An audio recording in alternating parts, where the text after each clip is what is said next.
चलिए। इमेक्स computer institute में आपका स्वागत है।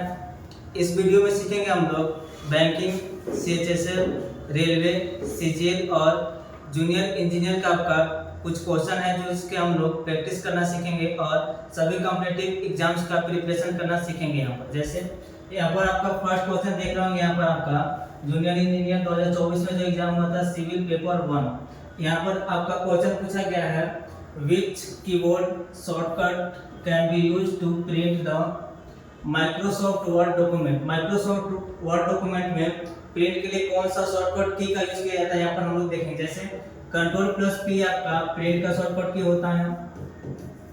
नेक्स्ट Ctrl+S आपका सेव का शॉर्टकट की होता है। Ctrl+V से आपका पेस्ट का शॉर्टकट की होता है और Ctrl+Z आपका अंडू का शॉर्टकट की होता है जो आपके लास्ट एक्शन को यहाँ पर दिखाता है। और एक यहाँ पर होता है आपका Ctrl+Y जो आपका रेडू का शॉर्टकट की होता है और ये आपके लास्ट एक्शन को यहाँ पर शो करता है। हम लोग का जो क्वेश्चन पूछा गया उसका यहाँ पर फर्स्ट ऑप्शन करेक्ट होगा जो आपका प्रिंट का शॉर्टकट की होगा। नेक्स्ट यहाँ पर क्वेश्चन देखेंगे। ये भी आपका question junior engineer 2024 civil paper 1 में पूछा गया है। ये क्वेश्चन है आपका which of the following program is used to remove a formatting selected paragraph in many word processing. यहाँ पर आपसे क्वेश्चन पूछा गया है कि जैसे आपका बोल्ड, इटैलिक, अंडरलाइन और सुपरस्क्रिप्ट, सबस्क्रिप्ट, यहाँ पर आपका स्पेशल क्वेश्चन पूछा गया है formatting remove formatting selected paragraph. Selected जो भी आपका पैराग्राफ होगा उसमें हम लोग बोल्ड, फॉर्मेटिंग का मतलब आपका बोल्ड होता है, इटैलिक और यहाँ पर हम लोग बोल्ड इटैलिक होगा आपका और यहाँ पर हम लोग फॉन्ट साइज, ये सब कुछ आपको फॉर्मेटिंग में आते हैं जिसे रिमूव करने के लिए हम लोग क्लियर फॉर्मेटिंग का यूज करते हैं। जिससे हम लोग क्लियर फॉर्मेट करने के बाद आपका जो भी साइज बढ़ाया हुआ होता है वहाँ पर एक्चुअल साइज में हो जाता है। नेक्स्ट यहाँ पर देखेंगे हम लोग अगला क्वेश्चन आपका which of the flowing option is used to check the spelling grammar in Microsoft Word document। Microsoft Word document में स्पेलिंग चेक करने के लिए कौन सा हम लोग टैब का यूज करते हैं। तो यहाँ पर आपका दिया हुआ है review tab, home tab, insert tab, formatting. Review tab को हम लोग देखें तो रिव्यू टैब में आपका स्पेलिंग चेक एंड ग्रामर का ऑप्शन मिलेगा। स्पेलिंग चेक एंड ग्रामर का ऑप्शन आपका रिव्यू टैब में मिलेगा। कभी कभी इसका शॉर्टकट की पूछ लिया जाता है तो फंक्शन की F7 जो हम लोग यूज करेंगे, इससे आपका स्पेलिंग चेक एंड ग्रामर का ऑप्शन शो करता है। जो आपके बहुत सारे एग्जाम में ओनली इसका शॉर्टकट की पूछ लिया जाता है, इसे भी हम लोग याद रखेंगे और ये आपका रिव्यू टैब में यहाँ पर शो करेगा। ठीक है। नेक्स्ट यहाँ पर देखेंगे हम लोग। जैसे आपका यहाँ पर नेक्स्ट है what is the keyboard shortcut edit the contents of a cell in Microsoft Excel. ये आपका question junior engineer exam 2024 civil paper 1 में आया हुआ क्वेश्चन है। यहाँ पर देखेंगे हम लोग। जैसे हम लोग बात करेंगे एमएस सेक्शन में तो यहाँ पर आपका कॉन्सेप्ट होता है सेल का। जैसे यहाँ पर बात करेंगे एक होता है आपका शीट जिसमें आपका कॉन्सेप्ट होता है सेल का। मेरा यहाँ पर क्वेश्चन पूछा गया है कि हम लोग एक माइक्रोसॉफ्ट एक्सेल शीट सेल में कैसे एडिट कर सकते थे। यहाँ पर आपका पूछा गया आपका शॉर्टकट की दिया गया। जैसे Alt+E हम लोग यूज करेंगे तो यहाँ पर आपका एक न्यू लाइन ऐड होता है। जैसे ऐड न्यू लाइन, ये ऐड न्यू लाइन का शॉर्टकट क्या होता है और फंक्शन की आपका एडिट सेल का शॉर्टकट क्या होता है। Shift+Enter का यूज करेंगे हम लोग तो यहाँ पर आपका सेलेक्ट अपर सेल को हम लोग कर सकते हैं। जैसे यदि मेरा यहाँ पर सेल में सिलेक्शन है और ऊपर सिलेक्शन करना हुआ तो यहाँ पर हम लोग शिफ्ट के साथ एंटर बटन का यूज करके यहाँ पर सिलेक्शन कर सकते हैं। Ctrl+S से होता है आपका सेव का शॉर्टकट की। तो यहाँ पर आपका क्वेश्चन पूछा गया था कि किसी सेल में हम लोग एडिट करने के लिए कौन सा शॉर्टकट का यूज करेंगे तो होता है आपका फंक्शन की F2।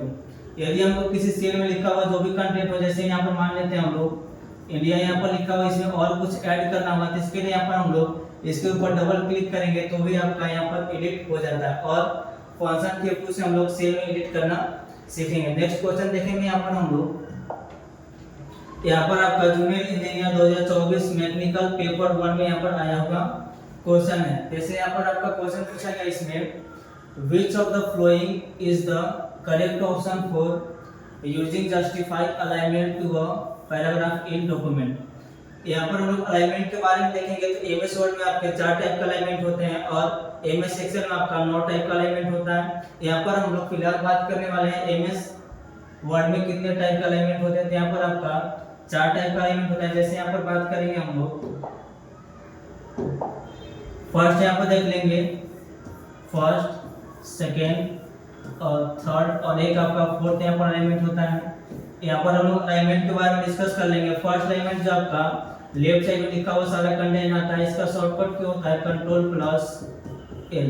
एक आपका यहाँ पर होता है अलाइनमेंट सेंटर अलाइनमेंट, जिसका शॉर्टकट क्या होता है Ctrl+E। लिखा हुआ सारा टेक्स्ट आपका सेंटर में दिखेगा। नेक्स्ट अलाइनमेंट की बात करेंगे तो यहाँ पर एक होता है आपका राइट अलाइनमेंट, जो लिखा हुआ सारा टेक्स्ट आपको पेज के राइट साइड में दिखेगा। इसका शॉर्टकट क्या होता है Ctrl+R। यहाँ पर हम देखेंगे जस्टिफाई अलाइनमेंट, जो आपका लेफ्ट और राइट दोनों साइड से आपका लाइन इक्वल होता है, इसे हम लोग बोलते हैं जस्टिफाई अलाइनमेंट। इसका शॉर्टकट क्या होता है Ctrl+J। तो ये आपके 4 टाइप्स के अलाइनमेंट मिलेंगे एमएस वर्ड में। जैसे यहाँ पर आपका क्वेश्चन पूछा गया जस्टिफाई अलाइनमेंट, तो जस्टिफाई अलाइनमेंट का मतलब होता है कि लेफ्ट साइड से और राइट साइड से आपका दोनों लाइन इक्वल होता है। तो यहाँ पर देखेंगे हम लोग ऑप्शन को, align text only to the left side, ये आपका जस्टिफाई में नहीं आएगा। Align text only to the right, ये भी नहीं होगा। Align text to both left and right edges, ये आपका करेक्ट ऑप्शन सी होगा। यहाँ पर आप देख पा रहे हो कि यहाँ पर किस तरह से अलाइनमेंट से क्वेश्चन पूछे जाता है। बहुत सारे एग्जाम में आपके सिर्फ अलाइनमेंट्स के शॉर्टकट पूछे जाते हैं, जिसे भी आप राइट कर लेंगे नोटबुक में और याद रखेंगे। नेक्स्ट क्वेश्चन देखेंगे हम लोग। अगला क्वेश्चन है यहाँ पर, what are bullets in Microsoft Word. Bulletin का क्या यूज होता है माइक्रोसॉफ्ट वर्ड में। तो यहाँ पर देखेंगे, जैसे आप यदि किसी क्वेश्चन को रेडी करते हैं तो क्वेश्चन से पहले सर्कल, स्क्वायर, डॉट और डैश का यूज हम लोग करते हैं क्वेश्चन को लिखने से पहले। तो यहाँ पर आप देख पाएंगे आपका ऑप्शन सेकंड दिया हुआ है, स्मॉल डॉट्स, स्क्वायर, डैशेस और ग्राफिक्स प्रीसीडिंग टेक्स्ट। टेक्स्ट को लिखने से पहले यहाँ पर हम लोग यूज करते हैं इस सिंबल का। तो इसका राइट ऑप्शन होगा आपका option number B. Next question देखेंगे यहाँ पर। अगला क्वेश्चन आपका यहाँ पर दिया हुआ है, विच of the following is a shortcut key to undo the last action in many word processor। यहाँ पर आपका शॉर्टकट की पूछा गया undo का, जो आपका लास्ट एक्शन को दिखाएगा। तो लास्ट एक्शन को दिखाने के लिए शॉर्टकट की का यूज करते हैं, यहाँ पर हम लोग देखेंगे। तो जैसे Ctrl+Z आपका होता है undo का शॉर्टकट की, जो आपका लास्ट एक्शन को यहाँ पर दिखाने का काम करता है। यहाँ पर नेक्स्ट क्वेश्चन है आपका, नेक्स्ट ऑप्शन यहाँ पर Ctrl+X, जो आपका कट का शॉर्टकट की होता है। कट का बहुत बार मीनिंग पूछ लिया जाता है कि कट का यूज हम लोग किस लिए करते हैं। तो किसी भी टेक्स्ट को रिमूव यहाँ पर लोकेशन करने के लिए हम लोग यूज करते हैं कट का। यदि आपको किसी टेक्स्ट का लिखा हुआ जो टेक्स्ट है उसे यदि उसके लोकेशन को चेंज करना हुआ तो यूज करेंगे हम लोग कट का। ये बहुत बार एग्जाम में पूछे जाते हैं, इसे हम लोग याद रखेंगे। Ctrl+C से होता है आपका कॉपी का ऑप्शन, Ctrl+V से होता है आपका पेस्ट का ऑप्शन। ये सभी शॉर्टकट की को हम लोग याद रखते चलेंगे, क्योंकि ये डायरेक्ट क्वेश्चन आपका कॉम्पिटिटिव एग्जाम में पूछ लिए जाते हैं। नेक्स्ट यहाँ पर देखेंगे हम लोग। नेक्स्ट आपका क्वेश्चन है यहाँ पर, what does the concatenate function in Excel. Excel में कॉन्कैटनेट फॉर्मूला का यूज किस लिए किया जाता है, यहाँ पर हम देखेंगे। जैसे यहाँ पर आपका ऑप्शन दिया गया, तो यहाँ पर पहले समझ लेते हैं हम लोग कॉन्कैटनेट फॉर्मूला का यूज। जैसे यहाँ पर आप देखेंगे कॉन्कैटनेट फॉर्मूला। कॉन्कैटनेट फॉर्मूला बहुत बार एग्जाम में ये पूछ लिया जाता है आपसे कि हम लोग कॉन्कैटनेट जो आपका फॉर्मूला होता है और किसी भी फॉर्मूला को लिखने से पहले कौन सा सिंबल का यूज करते हैं। तो किसी भी फॉर्मूला को लिखने से पहले एक्सेल में आपका यूज किया जाता है, यहाँ पर किसी भी फॉर्मूला को लिखने से पहले एक्सेल में यूज किया जाता है आपका इक्वल का सिंबल का। इसे भी हम लोग याद रखें, क्योंकि ये बहुत बार क्वेश्चन डायरेक्ट एग्जाम में आते हैं। कॉन्कैटनेट का मतलब होता है किसी भी टेक्स्ट को कंबाइन करना। जैसे यदि हम लोग यूज करेंगे इस फॉर्मूला का कॉन्कैटनेट, और यहाँ पर आपका ऑप्शन आता है टेक्स्ट 1, टेक्स्ट 2, टेक्स्ट 3। इस तरह से यहाँ पर आपका यूज किया जाता है फॉर्मूला का, जिससे हम लोग बहुत सारे टेक्स्ट को एक सेल में जोड़ करके देख सकते हैं। अब यहाँ पर देखते हैं हम लोग ऑप्शन के बारे में, जैसे combines the text from multiple cells into one cell. आपका ये ऑप्शन करेक्ट होगा, क्योंकि हम लोग बहुत सारे लिखे हुए टेक्स्ट को, मल्टीपल सेल्स में लिखे हुए टेक्स्ट को हम लोग एक सेल में ऐड करके देख सकते हैं, इसलिए आपका राइट ऑप्शन होगा यहाँ पर ए। ये भी आपका question junior engineer 2024 electrical paper 1 में आ चुका है। नेक्स्ट क्वेश्चन देखेंगे हम लोग। अगला क्वेश्चन यहाँ पर आपका है, in the context of a Microsoft Excel sheet what does the term workbook mean Excel. Excel में वर्कबुक का क्या मतलब होता है, यहाँ पर हम देखेंगे। जैसे आपको पता होगा, यहाँ पर फर्स्ट देखेंगे हम लोग कलेक्शन ऑफ शीट्स। सेकंड देखेंगे यहाँ पर हम लोग कलेक्शन ऑफ चार्ट्स। थर्ड यहाँ पर देखेंगे हम लोग कलेक्शन ऑफ फाइल्स। इन तीनों का मतलब होता है एक वर्कबुक को यहाँ पर हम लोग रिप्रेजेंट कर सकते हैं। जैसे बहुत सारे शीट को यदि आप यहाँ पर लेंगे तो उसे हम लोग एक वर्कबुक बोलेंगे, या बहुत सारे हम चार्ट्स का यूज करेंगे तो उसे भी वर्कबुक बोलेंगे, और बहुत सारे हम लोग फाइल का यूज करेंगे उसे भी हम लोग वर्कबुक बोलेंगे। यहाँ पर ऑप्शन दिया गया है a single sheet with in a file. ये नहीं हो सकता है, क्योंकि बहुत सारे शीट का यूज करेंगे तो ही हम लोग उसे एक्सेल शीट में, और यहाँ पर हम लोग वर्कबुक के नाम से उसे हम लोग जानेंगे। यहाँ पर अगला दिया हुआ है the entire Microsoft Excel file. हम लोग पूरे फाइल को यहाँ पर वर्कबुक के नाम से जानते हैं, तो यहाँ पर आपका करेक्ट ऑप्शन होगा बी। नेक्स्ट यहाँ पर क्वेश्चन देखेंगे, ये भी क्वेश्चन आपका जूनियर इंजीनियर 2024 में इलेक्ट्रिकल पेपर में आ चुका है।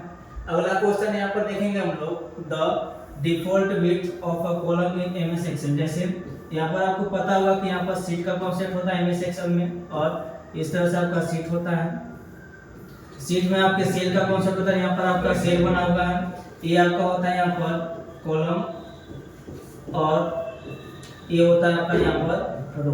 बहुत बार एग्जाम में ये क्वेश्चन आते हैं कि हम लोग एक कॉलम किससे इंडिकेट करते हैं, तो हम लोग कॉलम को अल्फाबेट से इंडिकेट करते हैं और रो को नंबर से इंडिकेट करते हैं। बहुत सारे एग्जाम में सीधे पूछ लिया जाता है, इसे भी हम लोग याद रखेंगे। और टोटल आपका यहाँ पर रो होगा 10,48,576, और टोटल यहाँ पर हम लोग कॉलम की बात करेंगे तो 16,384 यहाँ पर टोटल आपका कॉलम होगा। यहाँ पर आपका क्वेश्चन पूछा गया डिफॉल्ट विड्थ, तो यहाँ पर हम लोग बात करेंगे तो यहाँ पर आपका 8 कैरेक्टर होता है डिफॉल्ट विड्थ में, जो आपका यहाँ पर एक हम लोग कॉलम में कैरेक्टर को टाइप कर सकते हैं, तो यहाँ पर करेक्ट ऑप्शन होगा आपका सी। नेक्स्ट यहाँ पर इस तरह से यहाँ पर हम लोग अपने प्रिपरेशन को कंप्लीट करेंगे, और 10-10 क्वेश्चन हम लोग देखेंगे पर वीडियोज में, और यहाँ पर हम लोग कंप्लीट डिस्कस करना सीखेंगे और कंप्लीट देखेंगे हर एक वीडियोज के बारे में जो आपका वहाँ पर रिलेटेड होगा, हर एक क्वेश्चन के बारे में। नेक्स्ट वीडियो में मिलते हैं हम लोग नेक्स्ट क्लास में। थैंक्स।